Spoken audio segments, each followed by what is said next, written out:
Okay, great. For our video people, you missed the first couple slides on plot and character, okay? You'll be okay. We're moving on. Okay. Thank you for telling me that. So a writer must always ask, where are we going? And they choose a specific place for a specific purpose. A writer doesn't ever choose to have a character go to a setting without intention. Does that make sense? So it's never a coincidence that a character's in a certain place at a certain part of the story. You can ask yourself, what is the setting contributing to the mood in the story? And what does it tell us about the characters, what they're thinking and what they are feeling? And then another thing that goes along with setting is pay attention to the weather. The weather is something that can change even within the same setting of a story. Weather is always intentional too. Just know that, okay? It can foreshadow events or reflect the internal feelings of a character, okay? The night was cold and dark and dreary is with intention, right? When rain comes along in a story, it's usually what's happening in a story when there's rain, when it's rain. Depressing. Something sad has happened, depressing, right? Like, have you ever seen a funeral in a movie ever where it's not raining? Like, there's always rain, right? Hey guys, come on in. We're talking about elements of a story today. Cool. Rain can also mean, sometimes it means like renewal, like the rain comes to wash away the blood of a battlefield or things like that, okay? The sun, a bright, beautiful, sunny day is obviously associated with what kind of a mood and feeling? Happiness. Happiness. It's a good day, things are going well, right? You don't usually hear a part where our character is fighting some terrible, spider, and it's a beautiful sunny day, the flowers are blooming and the bees were buzzing around as this horrific battle's going on, right? That's not generally a thing that happens. So let's talk about some good examples of this setting from The Hobbit. There shouldn't be any spoilers. I chose things from what we've already read. We start out, the very first sentence in the book, in the hole in the ground there lived a hobbit. And it goes on to say it was a hobbit hole, and that means comfort, okay? So this is a setting that feels very cozy, very welcoming, and it gives us a lot of insight into Bilbo and who he is in his ordinary world, like we talked about last week, right? From chapter 3, a short rest. This is as they descend into Rivendell. The setting changes. They saw a valley far below. They could hear the voice of hurrying water. The scent of trees was in the air, and there was light across the water. The air grew warmer, the smell of pine trees, and their spirits rose. The trees changed to beech and oak, and there was a comfortable feeling in the twilight. Bilbo looked up at the stars. They were burning bright and blue. So with that kind of a setting, what kind of a mood does that create? I mean, they've been coming out of kind of a harsh environment, right? Now they're coming down, the air's getting warmer. What kind of setting does that bring to mind? Comfortable. A what? Comfortable. Comfortable, right? So it goes back, we talk about comfort and discomfort, which we're gonna talk about more in a minute. So this is more comfortable. Good, anything else? You're just like me, I'm always I'd scratching say my head. a less stressful one. Less stressful, right? We feel calmer ourselves as we're descending down into this. What about the Bilbo looked at the stars? They were burning bright and blue. Magical. Magical, that's what I took from this too. I thought, oh, this is like, now we're going into something otherworldly, something, he's looking up at the stars, and we're going into this magical setting. I think Good. I wrote about that part. I said stars aren't blue. Right, that could be a whole different thing. I love Laura, very literal. In that world, apparently, they're blue. Okay. A couple more examples from Over the Hill and Under Hill. This is the chapter we had to skip last week. I do want to touch on it first thing this week, but when the goblins, right, with the goblins in the mountains, it says there are many paths that led up into those mountains and many passes over them. But most of the paths were cheats and deceptions and led nowhere or to bad ends. Again, setting creates a character, right? The setting is trying to trick them and cheat them. Most of the passes were infested by evil things and dreadful dangers. The dwarves and the hobbit, helped by the wise advice of Elrond and the knowledge and memory of Gandalf, took the right road to the right pass. Long days after they climbed out of the valley and left, they were still going up and up and up. It was a hard path and a dangerous path, a crooked way and lonely and long. This is a long one, but just such good description of setting. Now they could look back over the lands they had left, laid out behind them far below. Far, far away in the west, where things were blue and faint, Bilbo knew there lay his own country of safe and comfortable things and his little hobbit hole. He shivered. So a couple of paragraphs to create a totally different mood, right, in setting. And then I loved this one too. Shortly thereafter, just before we get the goblins, Tolkien uses the wind was howling and the thunder still growling. Those are very descriptive words for the weather, but howling and growling is reminiscent of what? Wolves. The goblins they're about to get abducted by, right? So this is what we call foreshadowing. It's where there's hints, and you'll see this a lot in setting, where there's hints of something bad's about to go down because the wind is howling and the thunder growling, those kinds of things. And when we get to the chapters about Smaug, when we approach that, you're going to find there's a lot of that, a lot of settings and descriptions that are very dragon-like, that have nothing to do with the dragon, but they do. Does that make sense? So watch for those descriptive words. It also has a kind of rhythm to it. Yeah, beautiful use of language, right? You can tell by now from these, we're going to talk about this a little bit more another week, but you probably noticed by now that Tolkien likes a lot of song, rhyme, poetry, riddles, those kinds of things. He was a linguist. That was what he taught at Oxford, and so you're going to see a lot of that. And so yeah, good thing to point out. And if we taught a poetry class, we could talk about why the rhythm and cadence of words, that also creates mood and is intentional. Okay, last one, chapter 5, Riddles in the Dark. This is where we're with Gollum. So Bilbo comes down underground and he comes to a pool or a lake and not an underground river, he thought. Still, he did not dare to wade out into the darkness. He could not swim, and he thought too of nasty, slimy things with big, bulging, blind eyes wriggling in the water. Talking about foreshadowing, right? There are strange things living in the ponds and pools and lakes in the heart of the mountain. Fish whose fathers swam in, goodness only knows how many years ago, and never swam out again, while their eyes grew bigger and bigger and bigger from trying to see the blackness. Also, there are other things more slimy than fish, okay? This is the first time you'd ever read this book and you had no idea that this character named Gollum was coming along. At this point, we're not comfortable anymore, right? This is very, like, what is about to happen? It is not good. It's going to be slimy and bulgy-eyed, and he delivers, right? Okay. Let's see. Okay, we're going to talk about theme next. Themes are the complex ideas, lessons, or morals which drive the story. I found this chart and I really liked it. So they talk about plot as the events of the narrative, story, which are technically two separate things, but they intertwine a lot, which is the internal and external character conflicts. We're going to talk about conflicts next. And then we get under the lower level, the iceberg, which is theme, which drives both the plot and story from beneath the surface. Have you ever been watching a film or reading a book and you just feel like it's going nowhere? Like maybe it has too many details, maybe the scene has gone on too long.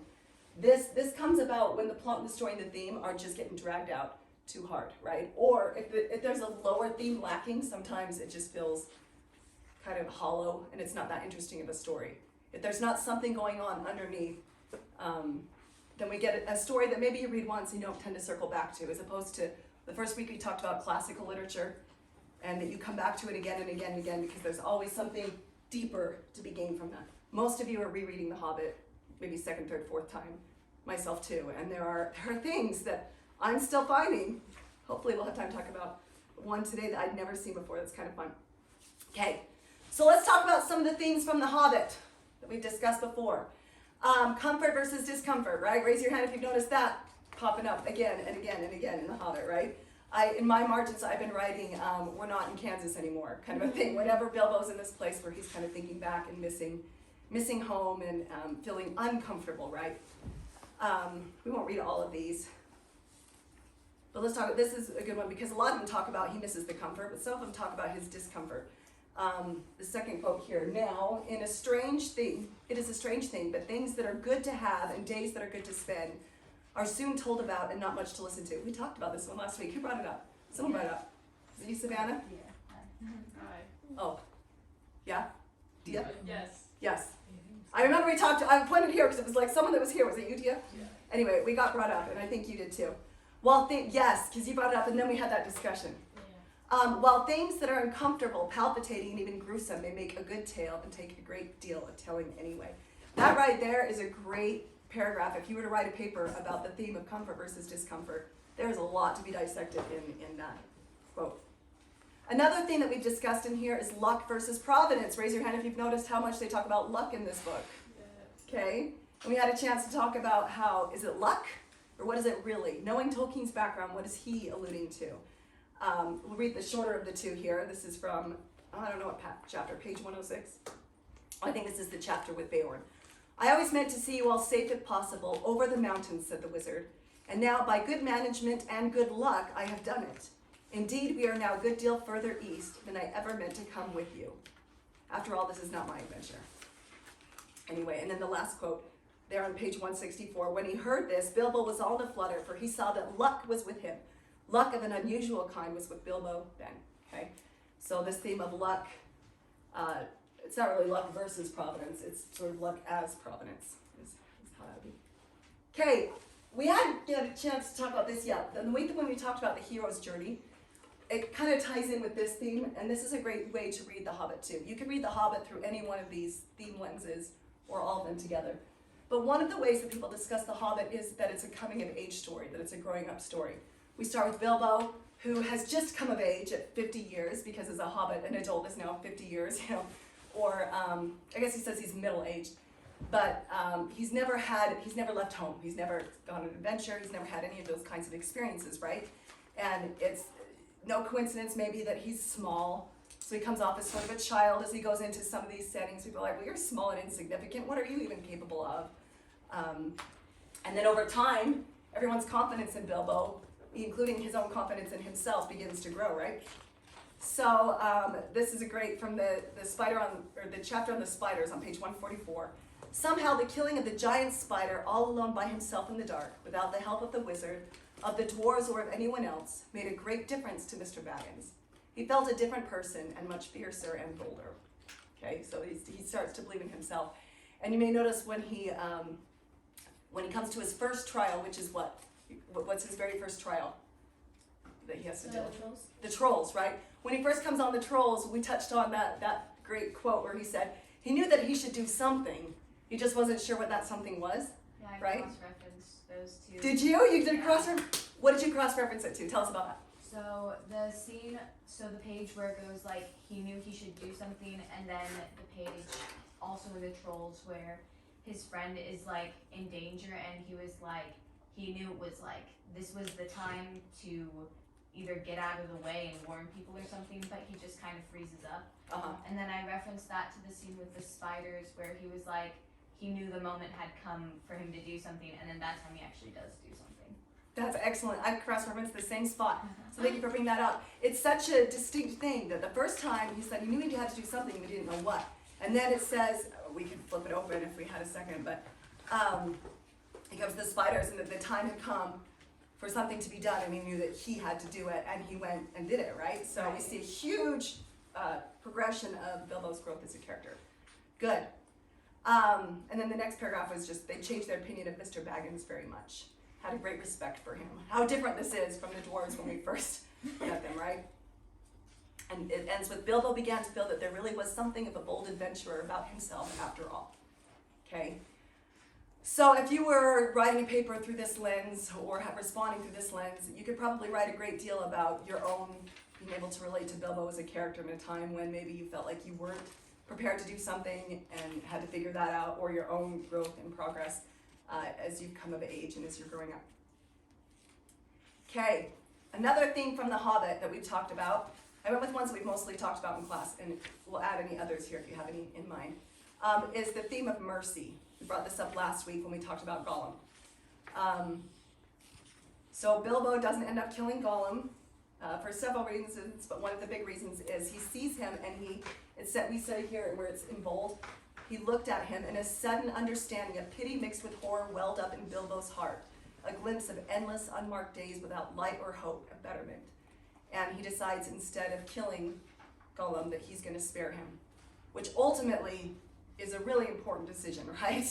Ultimately, I mean, we're all familiar with Lord of the Rings, right? I'm not going to spoil anything, but his decision not to kill Gollum ends up impacting everything in the end, right? Like, that was an important decision. And then there was another quote that came in when they were escaping from the Wood Elves, and he stole the keys. Do you guys remember this part? And he comes back, and it says, before they went on, Bilbo stole in and kind-heartedly put the keys back on the guard's belt, and thought, that will save him some of the trouble that he's in for, said Mr. Baggins to himself.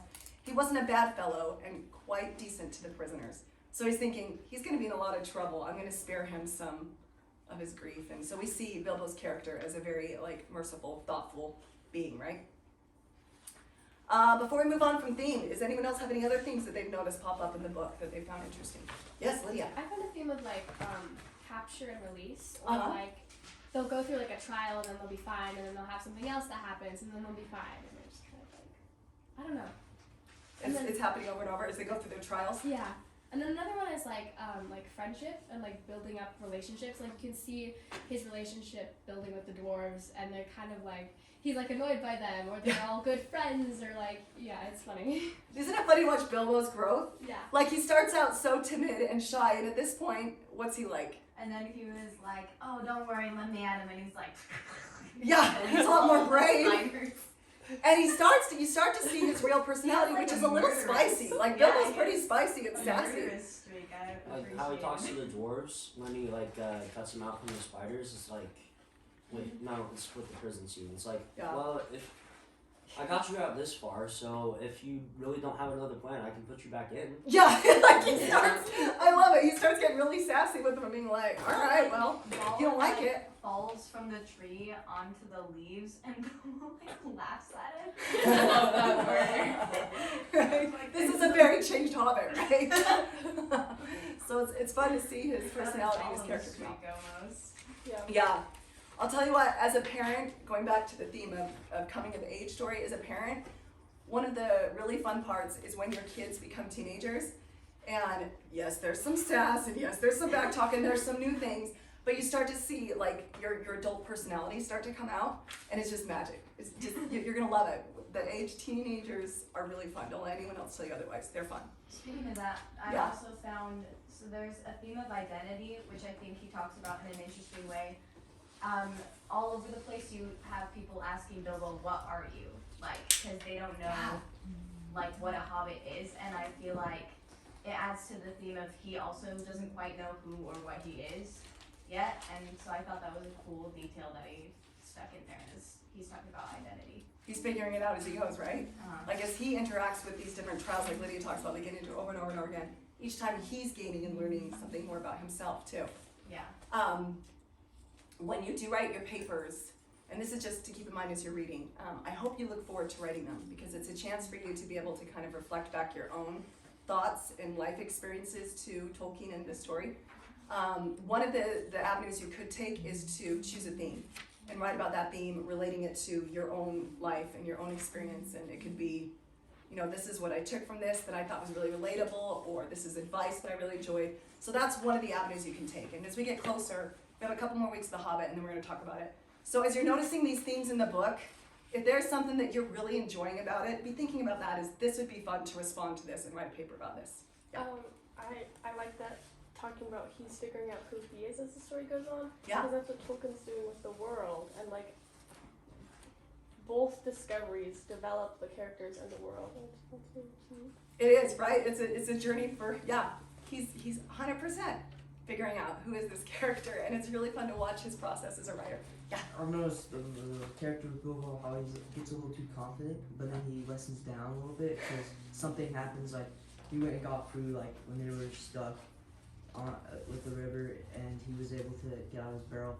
He went and got food, but then realized that that he almost like missed all the dwarves almost left, and he was able to get in time, and like things like that happen all the time. And I've noticed in the story of how he gets a little too overconfident. When then something happens, and then he lessens down a little bit. He gets humbled a bit, huh? Humbled. Who's been there before? Walking something like, I got this, and then you're like, oh. Just kidding. That's a great observation. Good. Any other themes before we move on to the next thing? Yeah. I've noticed, like, I don't know, there's so many, like, people giving Bilbo and the dwarves advice and, like, helping them on their path. And then, like, Gandalf's like, don't leave the path. And then, like, I don't know, 4 pages later, and they leave the path. And they leave the path. Yes, we're going to talk about that today. Thank you for bringing that up. That is a huge, it's kind of like a micro theme within the book, because it's just in this middle section. But there's a lot of detail there, so remind me if I don't. We need to swing back to that. Yeah. I think he foreshadows like everything ever in the book. Like Yeah. If you like, I noticed especially with the spiders, like when he went to climb up to look, he's like, oh, there's probably spiders in these trees, and then he gets up and he's like, oh, sure enough, there are spiders. And he outright says, well, they're the normal size kind. Right? Tolkien is like, he's the biggest spoiler. Like and how many times does he like end a chapter apart with, and then this happened? Well, I won't tell you too much about it. We'll see what happens. Like over and over and over again, right? That's a great observation. Yeah, he loves using foreshadowing and kind of revealing something's coming. Yeah, so just on that, like, they said there were people that told the elves and Bilbo so many times to not leave the path that I was like, they're gonna leave the path. Right? They've got to, because they've so had many times. Yep. Like, okay, that's already spoiled. Like, I know they're gonna You already know this is happening. Tolkien's spoiling. He's a little bit more subtle in Lord of the Rings. That's why this is such a great. It's like he wrote sort of two stories, but one is very applicable to younger age, and one is older. And so what we're like, well, obviously this is going to happen. Where a little kid might be like, wait, what? And then when you get into Lord of the Rings, you have to dig a little harder to catch those things, and so it's a great precursor as a novel for that. But yeah, it's definitely like, I don't know, when maybe you've had parents tell you like 18 times, okay, just don't do this, just don't do this, just don't do this. And then they even talk about there's this psychology of if you tell someone don't do this, after a while, all they're thinking about is doing the thing. Like it's better to say do this instead. Like if you say don't hit your sister, don't hit your sister, then the kid's constantly thinking about hitting their sister. Whereas you say be gentle with your sister, be gentle with your sister. It's a different kind of psychology for kids. Anyway, I digress, but interesting. Okay, any other things before we move on? We'll be talking about themes throughout the rest of the thing, rest of our reading. Okay, let's talk about conflict, which is the clash between opposing forces, and it's what drives our story forward. Without conflict, the story starts to lose its power and drag, which, I'm sorry, Amazon Prime, but that is what ruins the new, have you guys watched any of the new series? What's it called? The Rings of Power. It is lacking plot and drive and conflict, and it's just long, boring conversations where, you know, someone like me, or probably several of you that can't get enough of Tolkien's writings, I can't get into it. I tried. So let's talk about, there's two kinds of conflict. There's internal and external conflict. So the internal conflict is the struggle within the character's own mind regarding beliefs, conflicting emotions, desires, or even destiny. Internal conflicts are often the most compelling, and they give us insight into our character and their humanity. So internal conflicts are often the things that, like, the story that stays with us. External conflicts is the struggle between the character and outside forces, be it another person, force, nature, or even society. They're often less nuanced than internal conflicts and involve actual physical battles, arguments, and struggles, okay? So if they're waving their arm around, that's an external conflict. If they're sitting thinking, it's internal, right? Like that kind of thing. So let's talk about conflicts within the Hobbit. Internal versus external. Who can give me some examples of some of the internal conflicts we see in the Hobbit? Yeah. Bilbo, just in general, not really knowing what he's doing. Yeah. Feeling very, like, what am I doing here? I don't know if I really have this in me. His conflict, we talked about, like, he has this adventurous side versus, I like to be home comfortable, so the Tookish side versus his Baggins side. Good. That's a great example. What else? I just that same thing of it's very intense when they're fighting the spiders and things, but it was also very intense while he's in the hall for who knows how long. He gets outside, he's inside, and he's just like thinking, trying desperately because everyone's relying on him, and it was like, he's literally sitting there doing nothing, but it was really intense. Yeah, how are they going to get out of this one, right? Because the other ones, well, they fight their way out. This one, they couldn't just wave their swords around, right? It's a little more technical. Good. What other internal conflicts do you see in The Hobbit? There's a line that I found. It said, and it seemed as dark in there in the morning as at night, and very secret, a sort of watching and waiting feeling, he said to himself. So he's probably like, feels internally like a little uncomfortable. Yeah. Like, it's a little too quiet for me, you know. Yeah. His pride versus his fear a little bit, where he's like, I want to be helping this team and be living up to Gandalf's like expectations of me, but also this is horrifying and I don't know what to do. Right? None of us wants to deal with one of his trials that he went through, right? Like, those are scary trials. Giant spiders, no thank you. Yeah, so he's feeling conflicted, understandably so. These are excellent. Any other ideas about internal conflict? What about external conflicts? These are usually a little easier to identify, a little more on the nose. I mean, I have an internal conflict, but it happens way later in the book. Further on? Yeah, it's with Thorin and how he wants to protect all of this treasure and keep it from everybody because it's like his family legacy, I guess. Yes. But he also wants to kind of do what's right, and kind of gives in to his darker side, and it becomes the end of him. Yes. This is Wow, no spoilers. This gosh. is, I was like, everyone's pretty much. Is there anyone that like Hobbit is brand new information? We've talked about this before, most of you read. Well, I've read it Okay. twice, but I forgot We don't it all the remember. way. There is a theme this next week. Just know that there's a theme of what's sometimes termed as dragon sickness within the story, and kind of watch for that. How there's the dragon side and the human or dwarfish side, and just kind of pay attention to that. And yeah, we'll talk about that a lot in the next. I think it's next week, maybe the week after. But yeah, that's a big theme and big conflict within the story.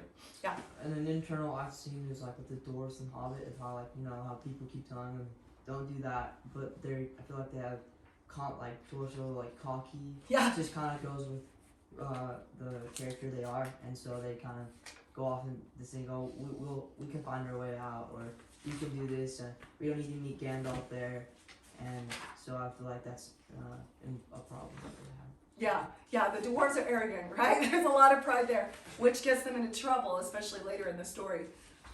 We just finished watching Lord of the Rings again as a family this week, and I have to say, like, what would it be without Gimli? Like, he is the comedy of the thing, and I love him so much because the actor who played Gimli, he came and he did a reading with one of the Christmas concerts with the Tabernacle Choir. Oh.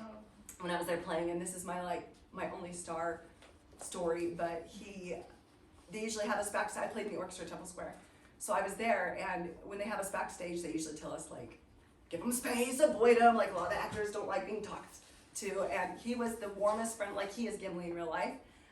He's darling, and at one point I was coming off stage and he was coming on backstage, and so I just automatically kind of stepped, I was like, oh, I just kind of stepped to the side like that, and he comes up and he goes, here you go, love, and he grabs my hand, and he's got Whoppers, and he like pours a handful of Whoppers in my hand, and he closes, he's like, that will tide you over, and then he goes on stage, and I was like, I can never eat these Whoppers. I mean, aside from the fact they have gluten, I can't eat them, but I can never eat these Whoppers.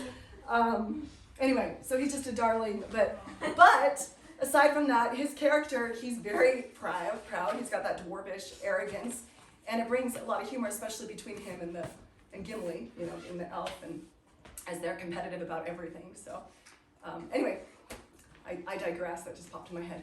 I saw another hand as I was talking. Did someone else have something? No? Okay, I was imagining things. Good. External conflicts, we've already talked about a lot of those. The trolls, the spiders, Gollum. We've got a dragon coming up, those kinds of things. I think we talked about it pretty well. Self-doubt, moral dilemmas, which we'll see more as we delve into Smaug and Treasure. Let's move on to plot. I'm going to just very briefly cover plot because we could talk about plot for a long time. But know that any story, and when you write a paper, plot is one of the things that you could always choose to follow if you want to. We have the exposition, which is this is the ordinary world and the hero's journey. This is where we start, we meet our character, all those kinds of things. And then we go up into what's called rising action. These are the trials that come along, our character growth, all those things until we come to the climax, which in the hero's journey, we know that is the ordeal, right?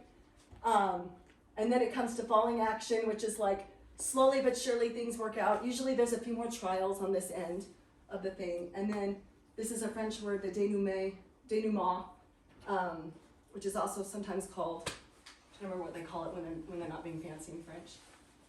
Something else. The resolution, I think is what they call it.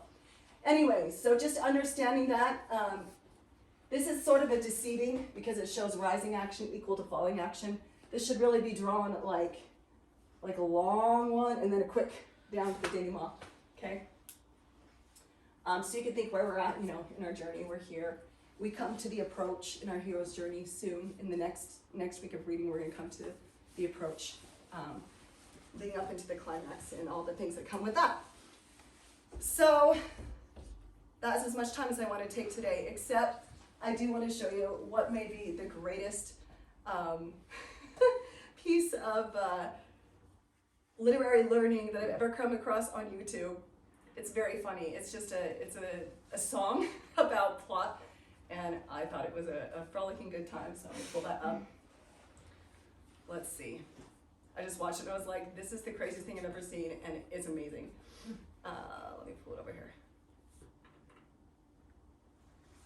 About plot. Yeah. Oh, it's gonna be so good. Just trust me. Just trust me.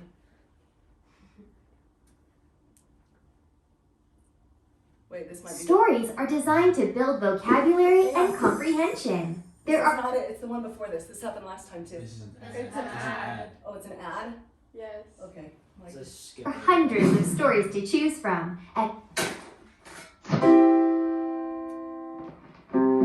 yes, this is it. If you're going to Plot Mountain, you gotta start somewhere. We'll call this the introduction. And guess what happens there? You describe the characters and the settings. That's who, what, when, and where. The characters are the people that are there. What do they look like? Why should we care? The setting is the place where they be. What exactly do the characters see on their way to Plot Mountain? Right. This is high quality stuff. At the start of Plot Mountain, you're gonna have to go up. We call this the rising action, and here starts the plot. There's a conflict in the story. You should describe exactly what. Like a character has a problem to work through with themselves or the world. What should they do? Or maybe there's some big arguments or some dramatic natural events on the way up Plot Mountain. Well, that he's like stuffy.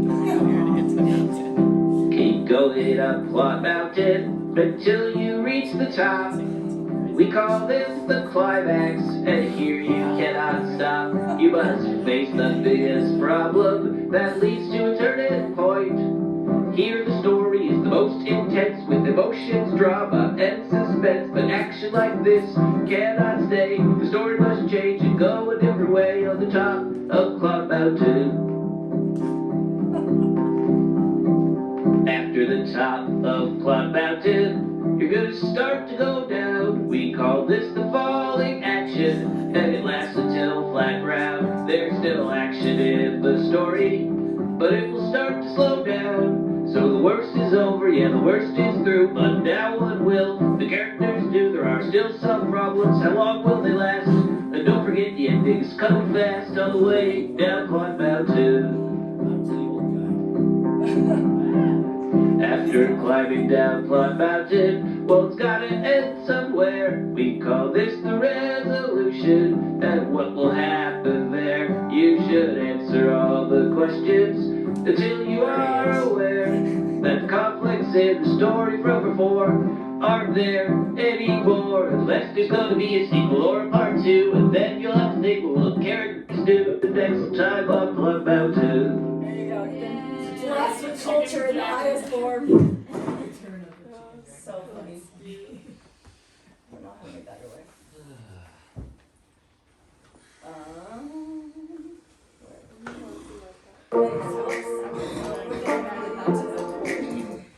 We're done with you. Oops, that's my notes. Okay, let's leave that there. All right, let's dive into it now. So reading this week, we read chapters 6 through 9. Last week, we tried to talk about the first 5 chapters. We had to skip chapter 4, and I do want to go back because when we came out, Luke was like, Mom, we missed this part in chapter 4, and it's so important to the story, and I agree. So Luke, I'm going to pick on you with no warning, have you lead out. Tell us about chapter 4 and why this is where they get captured by the goblins. Over hill and under hill, it's that chapter. Like when they get captured. Yeah, what was it that you were saying about that chapter that you felt like we missed talking about?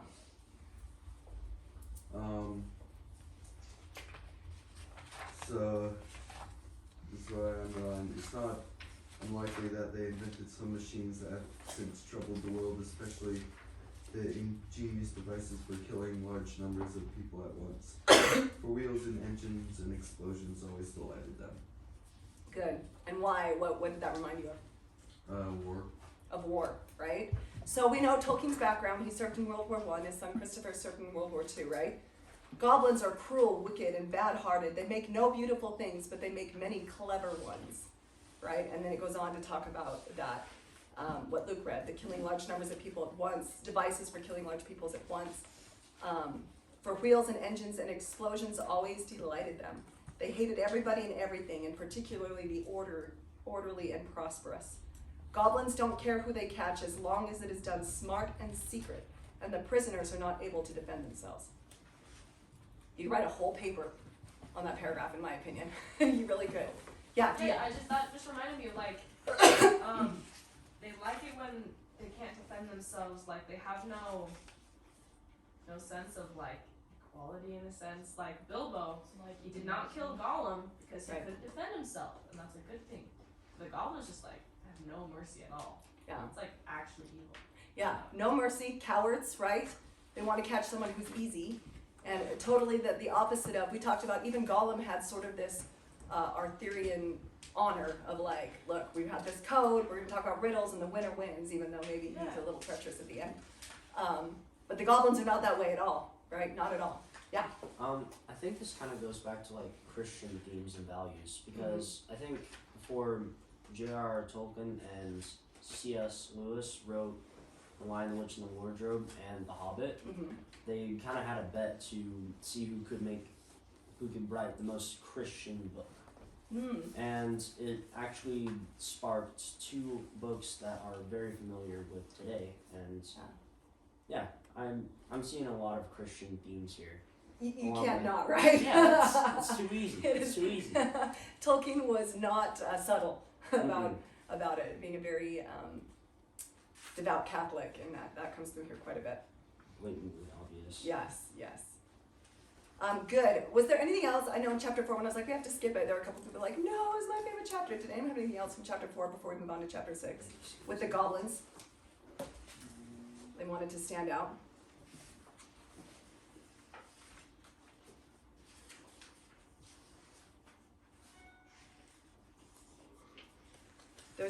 This is the quote, there is nothing like looking if you want to find something. Did you like that one too?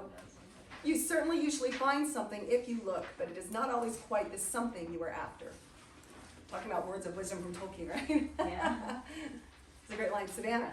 There's just one part in this that talks about how the goblins put on their soft shoes, and it reminded me, have any of you ever read like Princess and the Goblins?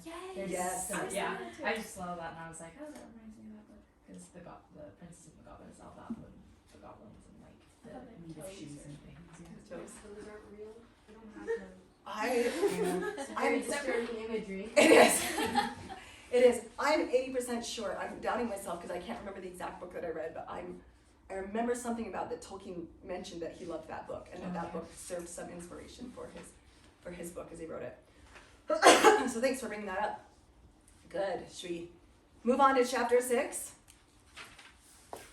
Who has the chapter summary for chapter 6? This would be page 85. Out of the frying pan into the fire is the name of this chapter. So this is after Gollum. Who has a summary that they could share, chapter summary they could share to help us remember what we're reading here?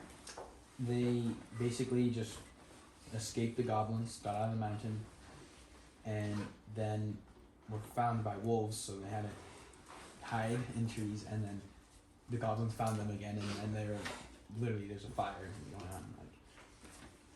Exactly. They went literally into the fire. Yeah, literally, yeah. They're about to get burned to a crisp, right, as they're lighting the stumps of the trees on fire. Yeah.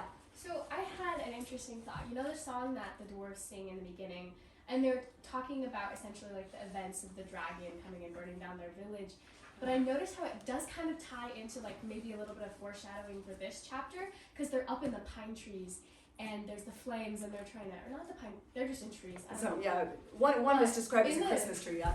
Yeah, in the song it talked about like the pines were roaring on the height and all about this like fire, and I was like, that totally ties in, so I cross-referenced that.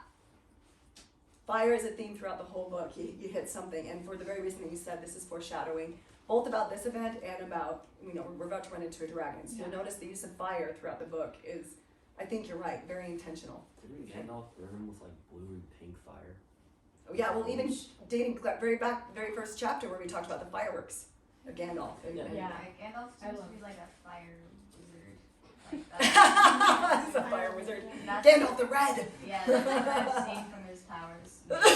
He does seem to have some expertise in this area, doesn't he? What you're all talking about reminds me of the part, the description that it kind of talks about that is like Gandalf had made a special study of bewitching with fire and lights. There it Even is. the Hobbit had never forgotten the magical fireworks at old Took's Midsummer Eve parties, as you remember. Yep. So we see that again, right? That there's something about this.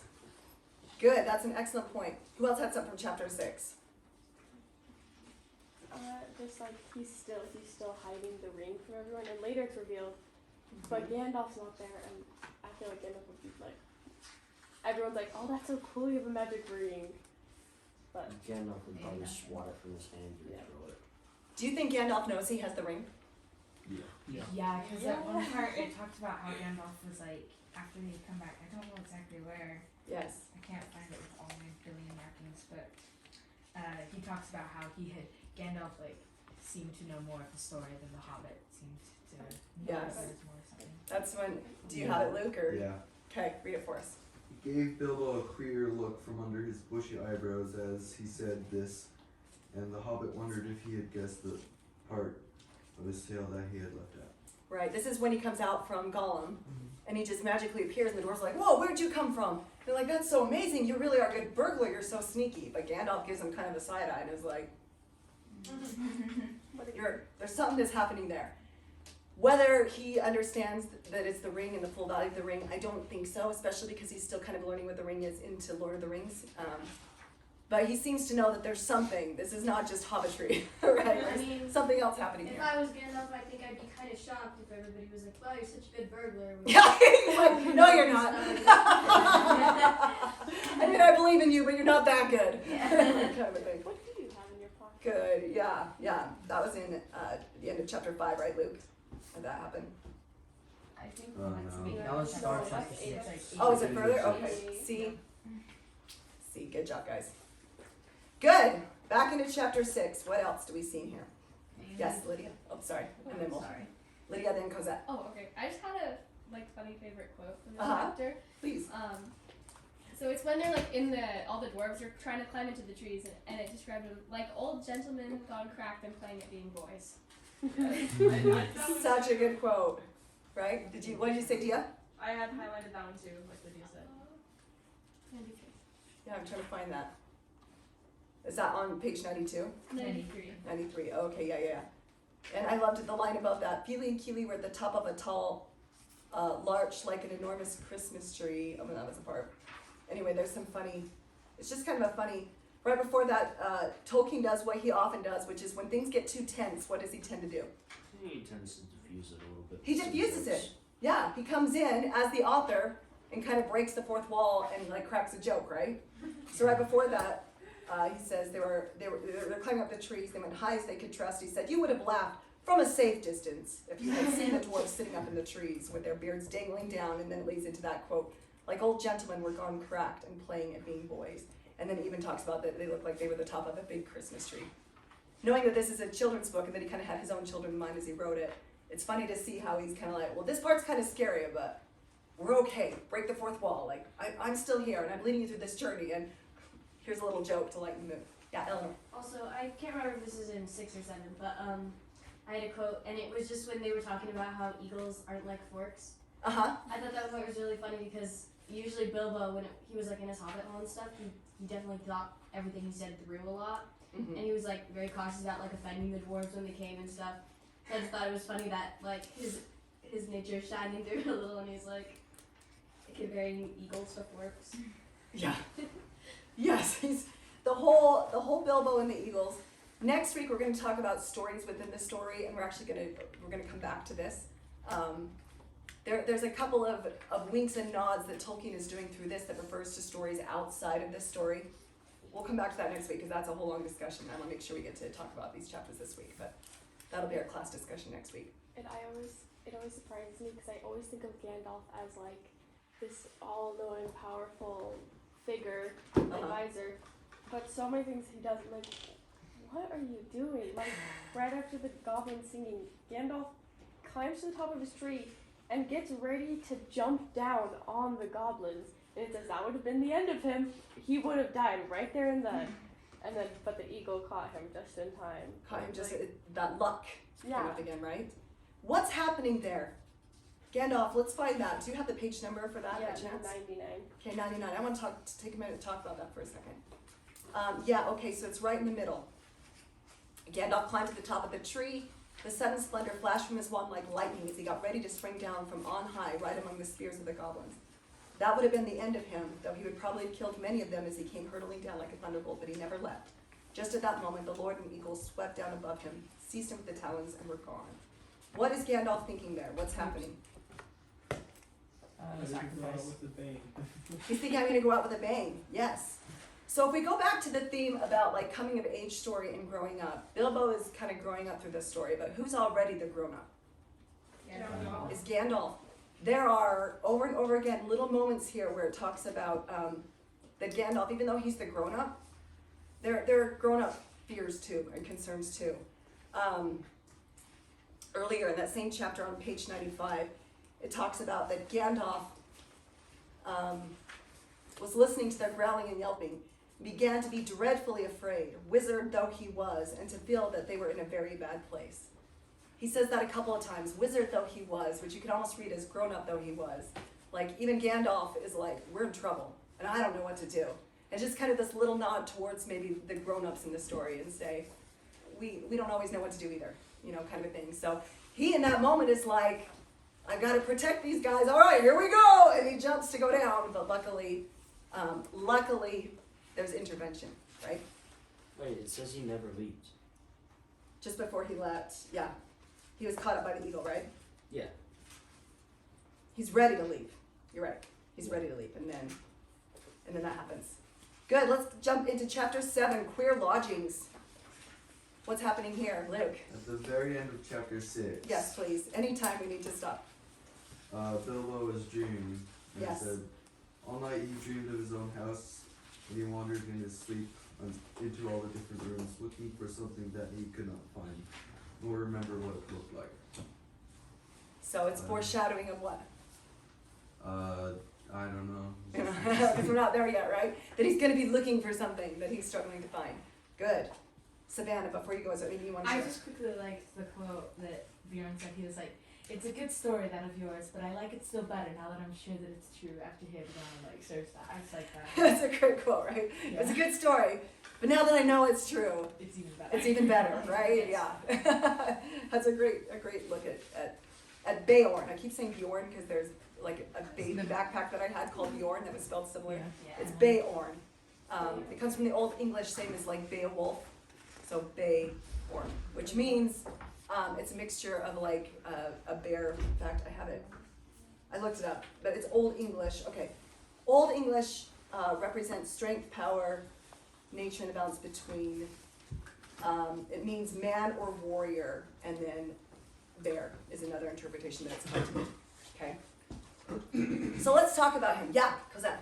So something I noticed was that they did the same "What are you?" question about Beorn, like that's asked, but with Beorn, Beorn seems to know exactly who he is. He's very assertive, knows if he wants people around, if he doesn't want people around, and he'll tell him right away, right? Yeah.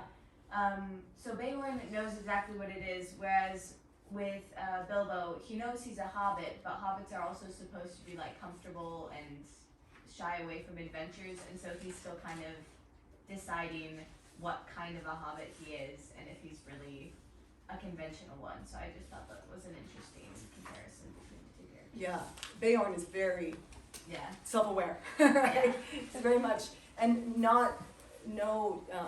he's not shy about it. Yeah. Yes. Just something on that. When Gandalf is introducing it, Bilbo to Beorn, he's like, he's a hobbit and he's very respectable. And I just think it's funny that he explained the fact that he's respectable even though he's like on his adventure, because I feel like I kind of think of it in a sense sense yeah. that they're not if they're on an adventure. Right. Well, some of these sketchy dwarves, but like he's a very admirable, right? Yeah, order. Going back to comparing Beowulf to Beowulf. Yeah. I have a bunch of these books written by a Tolkien scholar, Uh-huh. and he talks about that a little bit. That like the story of Hobbit is kind of like Beowulf, because in Beowulf, there's a guy who goes and steals a golden cup from a dragon, which is what Bilbo does, and then the dragon goes and attacks a nearby town, and so it is a very similar thing. Like it was maybe intentional. Oh, 100%. I agree. I think it was. He Tolkien had a great love for like Norse and Old English things, and he's done a translation of Beowulf as well. That actually you can buy. It was published after he died, but we talked a little bit about like Old English doesn't sound anything like the English that we have now. One of these. Oh, I have it. This is Beowulf, translated by Seamus Heaney, who's an Irish poet, and it's really fun because it has the comparison. Like here's the Old English versus the latter English. So, for example, I'll read one line.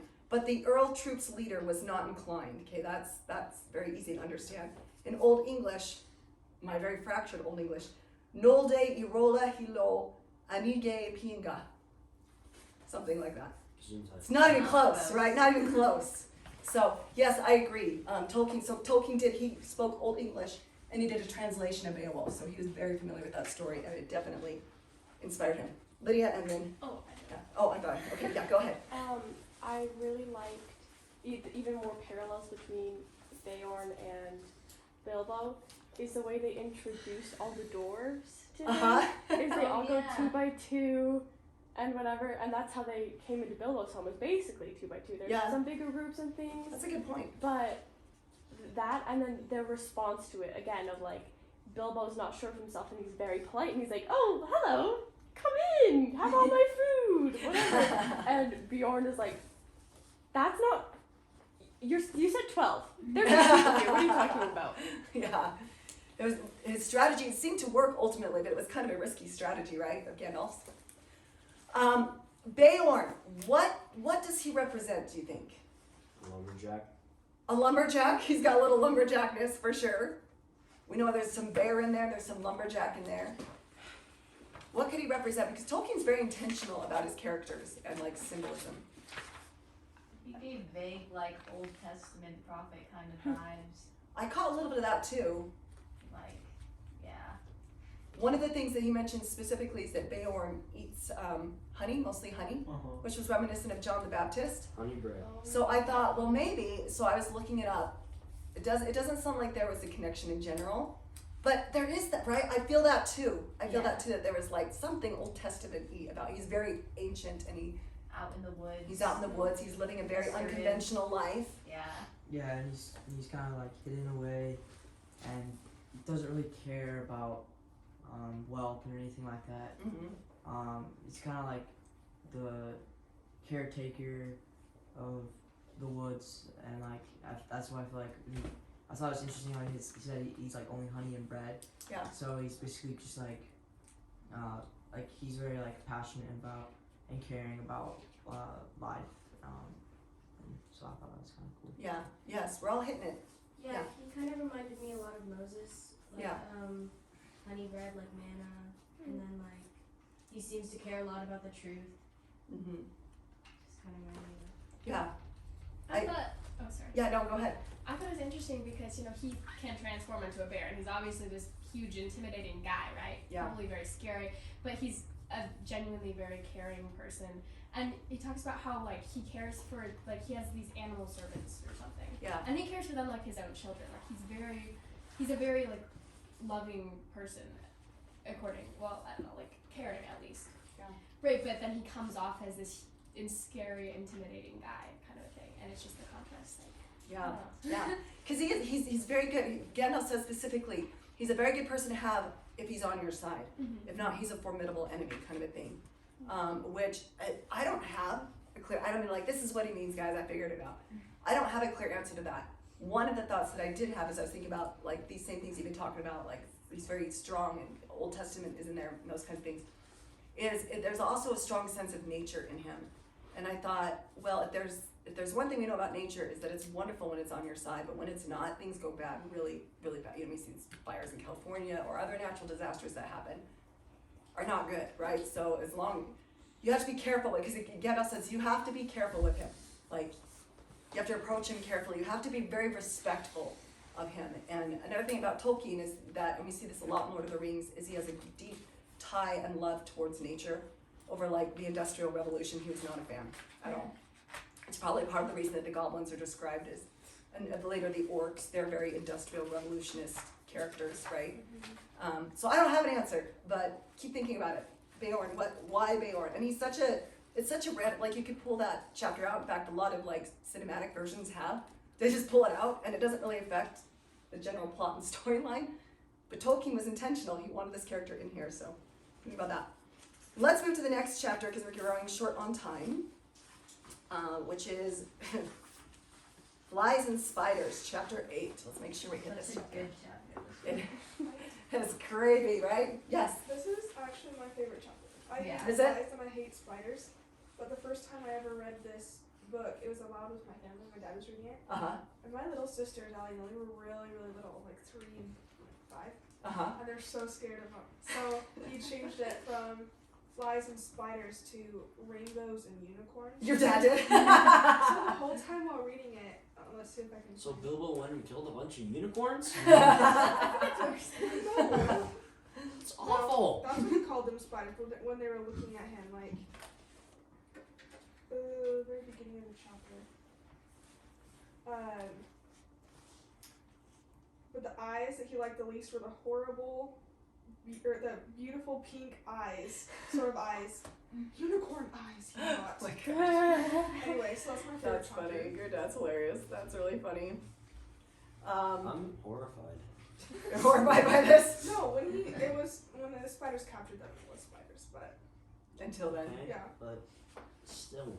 He's probably thinking, I don't want nightmares that I have to live with. Like, this is preserving my sleep. That's funny. It's those unicorns. I just feel bad for them. They're so innocent. You feel bad for non-existent They unicorns. kidnapped him and No, they were like, they're real. Elle told me. Oh, Elle told you. Yeah. Yeah, Elle speaks truth. Speaks truth. Elle does speak. She also says Santa doesn't exist. Let's hop back in our chapter here, guys. Flies and spiders. What else? I liked how it was like it felt like such a perfect fairy tale enchanted forest full of horrors, as all good ones are. Yeah. And this chapter I forgot several things that happened. So like there's the river, that's like the sleepy river where they lose their memory and fall asleep. Yeah. And there's no explanation of where that comes from or what that is. But then, and so the elves, I was not expecting I know the elves, I know that part of the story, but I was not expecting that to have an answer. The next thing of like, you scared our people. I was like, whoa, what the freak? I thought the elves were, like, before reading the next chapter, I honestly thought that the spiders had, like, Yeah. like, that's what I was were thinking. making, like, allusions to Oh, that it was yes. okay, so it's I part think of the it was trickery. hallucinations. Yeah. I thought that first when I first read the book. I thought Yeah. it was some illusion and they were just falling for it. Yeah, And then I don't think it was a spider, so I thought it was just some trick or magic that was just dark and deep in the forest. Yeah. Which certainly, one way or the other, there was, right? I think this whole chapter is kind of set up to be misguiding because right before they go into Mirkwood, Gandalf leaves them and is like, "You guys got to find your own way," and then they go in and they can't see anything at all.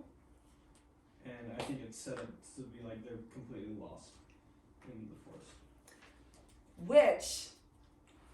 What was the one thing that they kept getting advice about in the Mirkwood Forest? What do you stay on the path. stay on the path? Whatever you do, stay on the path. Is that ultimately what they do? No. No. Do they still make it to their destination? Yeah. Yeah. And when they get there, Tolkien in the next chapter, he has a really interesting line where he talks about, little did they know that was the only way to get there. That was the only way they could have made it, which I caught on this time, meaning like kind of this idea of the luck and providence and all those things, that it was sort of meant to happen that way, even though that was not. Does that make sense? Which you could write a whole paper on that one. We talked about how when they fall into the water, they fall asleep. Is that what you were expecting when they're like, stay away from the water? The water's dark and evil, and Beorn warns them. He gives them, I'll give you water, but don't drink the water from there. And then they fall in. Is that what you expected to have happen, that they were going to fall asleep? Thought he would die for sure. You thought something more. Why fall asleep? Why is that important when we think about this quest that they're on, this journey? Why is that such an evil thing? Yeah. Because they get stuck, and later on when they all do fall asleep from the elves, the spiders get them. Yeah, it's first of all problematic if you got spiders out to get you to hunt you down. Right. What was the other thing? He didn't just fall asleep, but when he woke up, what happened? He was. We couldn't remember. Rachel, yeah. I actually wrote down the quote that he said because that's how I feel every morning when I wake up. Let's see what he said. Oh, why did I ever wake up? I was having such beautiful dreams. I felt so bad. I was like, go back to sleep, please. So he falls asleep and he's having these beautiful dreams, which is much more pleasant than the world he's actually in. Yes. What is Tolkien saying here with this? That this water is problematic. Why? Because people aren't facing reality. Bingo. It's distracting people from reality. Their quest is uncomfortable, but it has purpose, right? And their journey that they're on has purpose. If you get distracted, fall asleep, or think it's easier this way. It's easier to just lie down and go to sleep. Are they going to be able to complete their quest and what they've set out to do? No. I think that there's a lot of depth to the water and what it does. Yeah. I don't know if you guys have read Pilgrim's Progress. But, Oh, yes. This part of the book definitely reminds me a lot of like when they're traveling on like the narrow road, and then there's like the seat on the side, and he comes and he gets them off the path, and they're just like they're off the path like the entire thing because they're just stuck there. Yeah. And it just reminded me a lot of this part of the book. Yeah. There's a huge tie-in.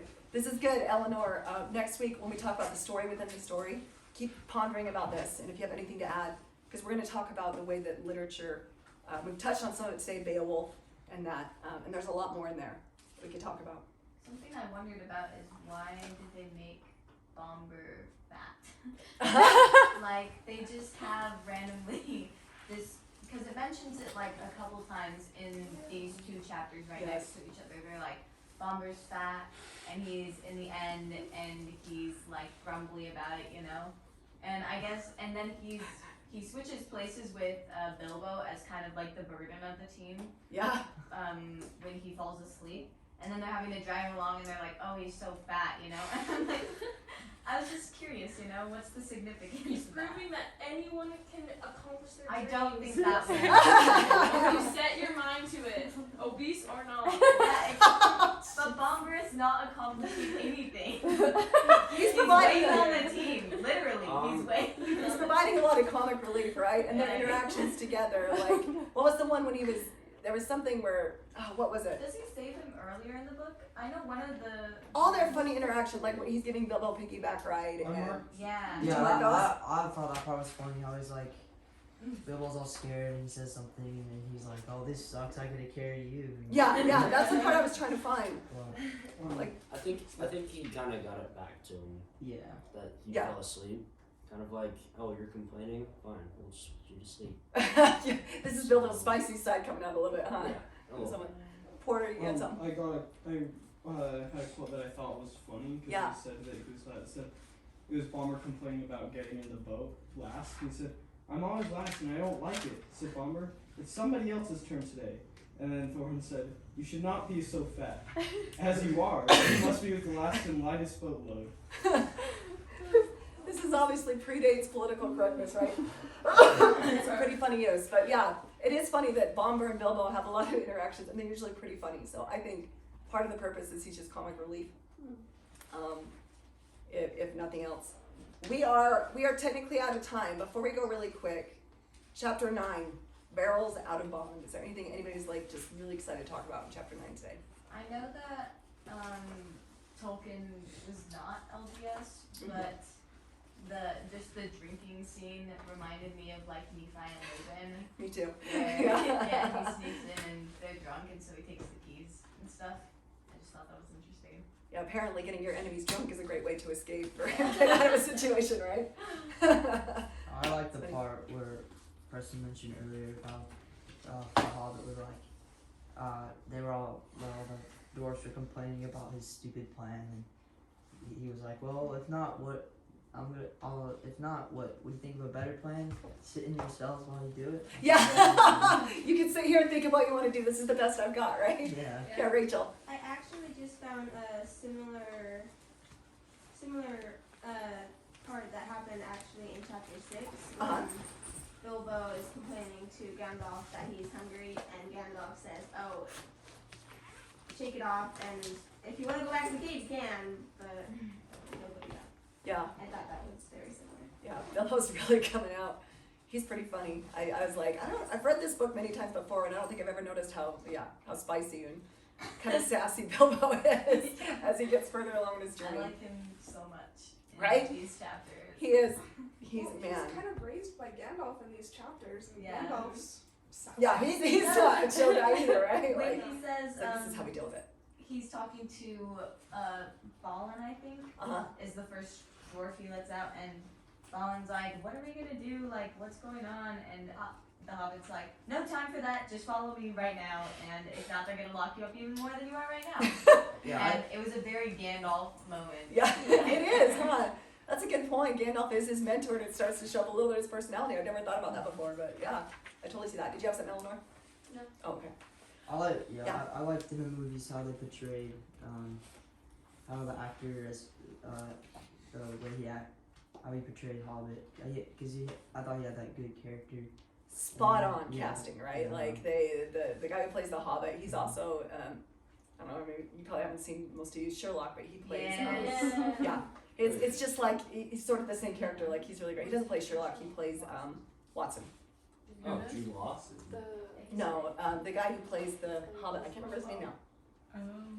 Anyway. I thought Jude Law. Oh, there's a movie. There's a movie version where Jude Law played Watson. It's a BBC. It's the one with BBC. Benedict Cumberbatch as Sherlock. That one. He plays Watson. And it's a little sketch. Some of the episodes are sketch, so I'm like, I wouldn't say it like this is like PG-13. Yeah, it's not like my kids haven't seen it for a reason, but anyway. But he plays an excellent Watson in that. Okay, we are out of time. If you would like, you're welcome to sit here. I can check off homework if you have homework that you didn't get checked off yet. You're welcome to sit down. I would recommend just writing down some thoughts from today, jotting down a few things real quick. If you need to go, you can go. Just make sure you do that as soon as while it's fresh in your brain. Because again, when you come to write your paper, you'll be like, oh, we talked about something. I thought it was really interesting, and now I don't remember what it was. So we have 2 more weeks of reading. That's it. So we have this next week and the week after that of reading, and then we'll be writing our papers. I did post on Band, if you didn't see, I had a slight mix-up on your reading schedule. Just chapter 12 got sort of skipped. Oh, yeah. It's on there, but it got skipped. So on day 3.1, you need to read chapters 10 and 11. Anyway, I've got all the information on there so you can see on there. But basically this next week, just make sure you read chapters 10 through 16. They're shorter chapters. These are quicker. There's no 30-page chapter this week. But anyway, get those done, and then we will see you next week. I'll be hanging around, so you're welcome to journal. You can bring up pass off homework, or if you have any questions or anything you want to talk about, let me know. Otherwise, we'll see you on Tuesday. Well, Thursday and then Tuesday. Good job, guys. Good discussions.